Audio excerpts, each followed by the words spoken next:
São canalhas, né? Desculpa, mas eu já vou direto ao ponto. São canalhas, né? Canalhas. Porque a Lava Jato não serve para mais nada, a não ser para prender o Collor. Não é assim? Para justificar o quê? A prisão do presidente Bolsonaro. A Débora do Batom foi condenada a 14 anos para o presidente Bolsonaro ser condenado a 38, porque ele é o líder do golpe. Sejam bem-vindos, o meu nome é Bruno, deixe o seu like e inscreva-se no canal.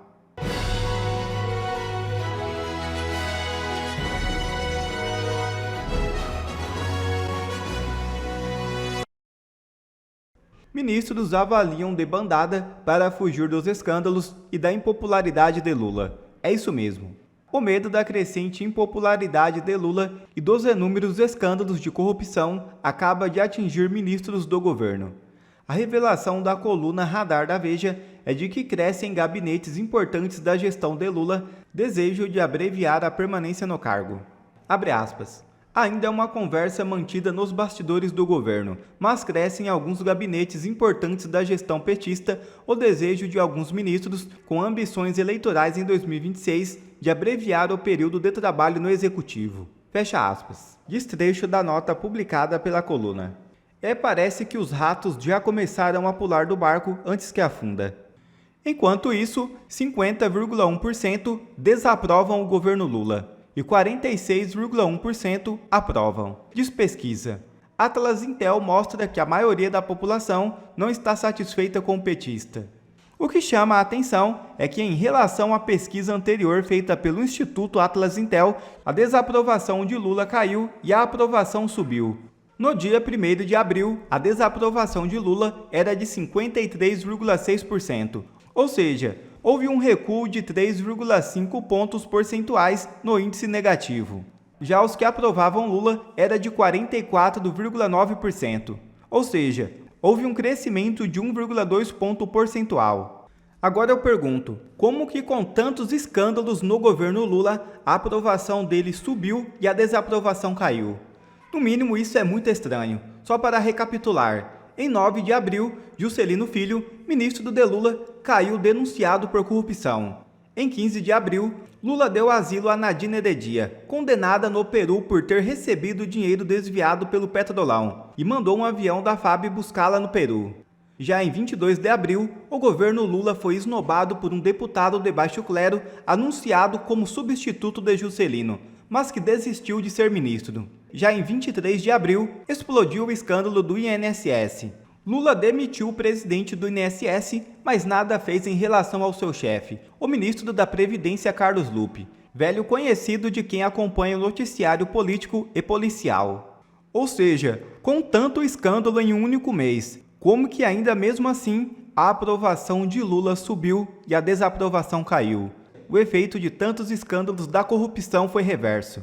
Só tem duas explicações. Uma, a população enlouqueceu e aprova ter o seu próprio dinheiro roubado, ou certos institutos de pesquisa precisam começar a ser investigados. Alcolumbre atua para reduzir penas do 8 de janeiro e negar a anistia. Presidente do Senado negocia a pauta com Hugo Mota e o STF. A revelia da oposição. Presidentes do Senado, Davi Alcolumbre, e da Câmara, Hugo Mota, articulam com ministros do Supremo Tribunal Federal um projeto de lei para reduzir as penas dos presos do 8 de janeiro. Essa proposta, Pitoli, é uma alternativa para frear o avanço do PL que anistia os envolvidos nos ataques às sedes dos três poderes. A medida, no entanto, desagradou integrantes da oposição que pressionam Mota a pautar o requerimento de urgência do texto, que pode colocá-lo em votação no plenário da Câmara sem passar por comissões temáticas. Segundo o Poder 360, o texto deve ser apresentado em maio por Davi Alcolumbre, presidente do Senado, que acumula a função do Congresso, ou seja, ele preside o Congresso Nacional.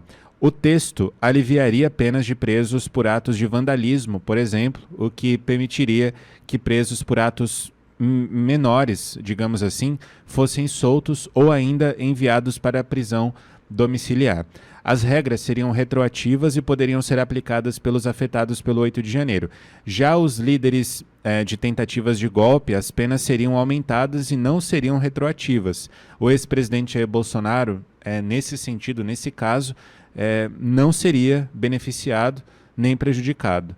O projeto em discussão teria o objetivo de reduzir a pressão feita por bolsonaristas para se aprovar no Congresso uma anistia ampla, que poderia beneficiar também o ex-presidente.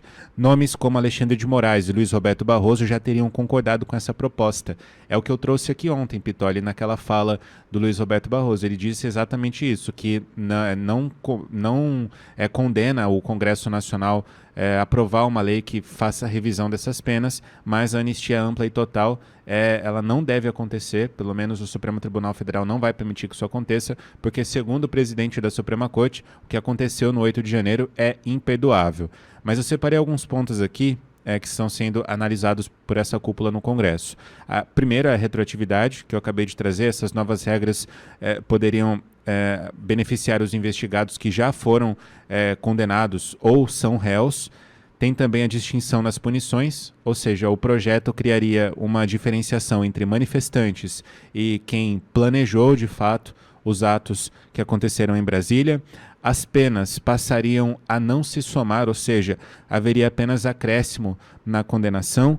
Tem também a redução das penas, seriam de 1/6 a 2/3 para casos de menor gravidade, e a mudança na legislação. Crimes de abolição violenta do Estado Democrático de Direito, de golpe de Estado, deixariam de ser autônomos. A gente deve aguardar mais informações a respeito desse projeto, Pitoli, porque o texto deve ficar pronto ainda em maio. São canalhas, né? Desculpa, mas eu já vou direto ao ponto. São canalhas, né? Canalhas. Em primeiro lugar, Alexandre Garcia, ontem na conversa, tocou num ponto interessante, né? O Luiz Roberto Barroso, que meteu a namorada no avião sem colocar o nome na lista, o Luiz Roberto Mentiroso Barroso, né? Porque ele mente, a gente sabe disso, ele vai ao enterro do Papa e fala que são crimes imperdoáveis, sendo que a lei maior é a lei do perdão, né? Veja como é hipócrita. É hipócrita. O cara não tem perdão. E ele vem no funeral do Papa, né, o maior líder máximo da Igreja Católica, que prega o perdão. Perdoai as nossas ofensas, assim como perdoamos os nossos ofensores. Veja, então, a gente está tratando com gente da pior espécie, em especial hipócritas. Eu detesto gente hipócrita, eu detesto. E a gente está tratando com gente dessa laia, né, desse nível. Então, o imperdoável, né, aquele que não perdoa, vem no enterro de quem tenta dizer que a lei é do perdão. Esse é um ponto. Mas vamos lá. Por que eu também trato dessa forma essa questão? Porque todos nós sabemos que todo o circo armado do 8 de janeiro, aquela mentira, aquela emboscada, aquela armadilha, ela foi armada só com um único objetivo: prender o presidente Bolsonaro. Poderia ser qualquer um, mas eles querem o presidente Bolsonaro desde o início. O objetivo é amedrontar a direita, como eles conseguiram, né? Amedrontar os conservadores, objetivo cumprido, né? Por conta da perseguição, não só nas ruas, mas nas redes sociais, em grupos de WhatsApp. Então essa perseguição, ela existe, a gente sabe disso, e com o objetivo cumprido. Tem muita gente murcha, tem muita gente que já não quer mais voltar para as ruas, tem muita gente que já desistiu, inclusive, está cansado, sem esperança. Então a gente sabe que, nesse ponto, eles atingiram o objetivo. Mas todo o circo do 8 de janeiro tem um único objetivo: prender o presidente Bolsonaro. A manutenção da prisão de um ex-presidente como Fernando Collor de Mello é para justificar a prisão do presidente Bolsonaro. Porque a Lava Jato não serve para mais nada, a não ser para prender o Collor. Não é assim? Para justificar o quê? A prisão do presidente Bolsonaro. A Débora do Batom foi condenada a 14 anos para o presidente Bolsonaro ser condenado a 38, porque ele é o líder do golpe. Já entendeu? Então, esses canalhas, né, que estão promovendo essa discussão e dessa forma rasa, dessa forma baixa, né, dessa forma cruel, eles estão tratando dessa forma agora, tendo combinado com o presidente Bolsonaro, naquela eleição para a presidência das casas, a aprovação do texto que aí está, de relatoria de Rodrigo Valadares, deputado federal do Sergipe. Era isso que era para ser aprovado. Não tem texto novo. Agora, poxa, tá pegando mal com a sociedade, né? A gente condenar a Débora a 14 anos. Tá ficando ruim pra gente. como se tivesse possibilidade de piorar, né, o nosso sentimento pelos senhores. É claro que está ruim, porque tem injustiça. É claro que está ruim, porque tem maldade, perversidade, crueldade. Agora, tudo isso a gente sabe que vocês precisaram fazer, né? O Dino engolir as imagens, né? E virar ministro do Supremo, não ter a individualização da conduta ou da pena, né? Do processo, devido processo legal. Tudo o que vocês fizeram, né? Os helicópteros atirando contra a população, jogando dentro dos prédios públicos, tudo isso a gente já entendeu. É para ter o presidente Bolsonaro preso e, de uma vez por todas, acabar com a possibilidade da maior liderança da direita no Brasil disputar uma eleição ano que vem. A gente já entendeu. A gente já entendeu. Agora, Hugo Motta, um canalha. Alcolumbre, outro. Eles sabem o motivo. Sabe o que acontece? Por conta de rabo preso, rabo sujo, interesses próprios, eles vão destruir vidas, porque olha o que propõe aí. Não, agora a gente não vai mais somar pena, a gente só vai fazer o acréscimo. Por que não fizeram isso antes? Não, agora a gente pode ser 1/6 ou 2/3 da pena cumprida e já está tudo bem. A menina sujou uma estátua de batom e ficou 2 anos na cadeia, enquanto os amigos de vocês sabem do que eu estou falando, chegam numa delegacia com 150 quilos de droga e saem pela porta da frente rindo da cara da polícia. É isso mesmo? Então, desculpa, a gente já entendeu. Vocês querem Bolsonaro preso? A gente já entendeu. Para isso, estragaram e destruíram vidas, muitas vidas, famílias que estão ali dilaceradas. Querem tentar dar uma cara de normalidade para isso, mas o objetivo maior ainda é prender o presidente. Bolsonaro, alguma dúvida? Alguém aqui tem alguma dúvida do que eles estão querendo desde o 8 de janeiro de 2023? Prender o presidente Bolsonaro. É por isso que essa manifestação marcada para 7 de maio, 4 da tarde, concentração em frente à Torre da TV, ali em Brasília, ela é fundamental. Ai, Pittoli, mas quarta-feira, 4 da tarde, a gente precisa lutar pelo Brasil. E, salvo engano, não dá para escolher a hora de lutar. A gente tem que lutar. E lutar, inclusive, não só pela liberdade destes injustiçados, mas também a liberdade do maior perseguido do Brasil, que se chama Jair Messias Bolsonaro. Então, Alcolumbre e Motta, faz assim, ó, puxa o ar, não valem isso, não vale o feijão que come. É o jeito que a gente fala aqui no Velho Oeste Paulista, né? Não valem o feijão que come. É isso. Eles sabem o que eles combinaram e sabem de que maneira estão tratando isso por conta de rabo sujo, rabo preso e dessa canalice, né, tentando simplesmente entregar de bandeja cabeças de inocentes para prender o presidente Bolsonaro. O Lula tem inventado a tal da democracia relativa para falar da Venezuela. Agora a gente tem a tal da Lava Jato relativa inventada pelo Supremo Tribunal Federal. Quando eles querem, ela vale. Quando eles não querem, vejam bem, aí ela não vale. E logo depois dessa decisão do Supremo mandando prender o Collor, o Supremo já se ocupou de falar com seus porta-vozes na imprensa que foram divulgar desinformação, dizendo que, olha, o caso Collor é diferente da Lava Jato porque o caso Collor não passou por Curitiba. Mentira! A origem do caso Collor é Curitiba, como bem foi lá o ex-juiz federal Sérgio Moro, hoje senador, e desmentiu nas redes sociais os jornalistas que estavam espalhando desinformação, narrando que as primeiras provas da corrupção do Collor, das propinas pagas, os comprovantes bancários foram apreendidos em buscas e apreensões executadas a partir das ordens justamente da Vara Federal de Curitiba. E olha, se o Supremo fosse coerente, ele anularia o caso Collor. Por quê? Porque quando uma prova é nula, e vamos dizer que o Supremo aqui, em boa parte dos casos, invocou não existe um conluio na Lava Jato dos juízes, procuradores contra os réus. Olha, se é nula para A, é nula para B. Pau que desce em Chico, desce em Francisco. E quando você anula as provas lá do começo do caso Collor, a gente chama isso de uma árvore envenenada e os frutos disso todos saem igualmente envenenados. E se o começo da operação é inválida, todo o resto cai, inclusive a ação contra o Collor no STF, caindo, portanto, a prisão. É claro que eu acredito que o Collor tem que ir para a cadeia, mas também tem que ir para a cadeia os outros, porque nulidade não houve, tanto que o Supremo agora manteve a prisão do caso Collor. justamente o Supremo decidir que a prisão, a condenação é válida, isso valida os outros casos. Isso mostra que não tem nada de errado fundamentalmente na Lava Jato que mereça jogar e empurrar toda a sujeira para debaixo do tapete.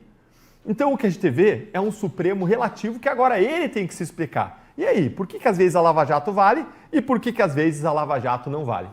E esse escândalo, né, Deltan, ele tem a ver com o Petrolão, né? A BR Distribuidora tem relação com outras investigações feitas pela Lava Jato, só que estão dizendo assim, não, mas as provas contra o Collor são robustas. Não eram robustas contra os outros implicados e que foram condenados e agora, como você falou, jogou-se para baixo do tapete? As provas eram robustas contra todo mundo. As condenações foram mantidas sistematicamente na segunda, na terceira instância, até no próprio STF. O único caso que o STF anulou, mas não invalidou o mérito ali, foi o caso do Lula, em que o STF disse, não, olha só, primeiro disse que não deveria ser Curitiba, deveria ser Brasília, depois juntou uma série de 7 fatos para dizer Moro é suspeito, mas eles tiveram que juntar 7 fatos diferentes para concluir, formando ali um mosaico que Moro seria suspeito.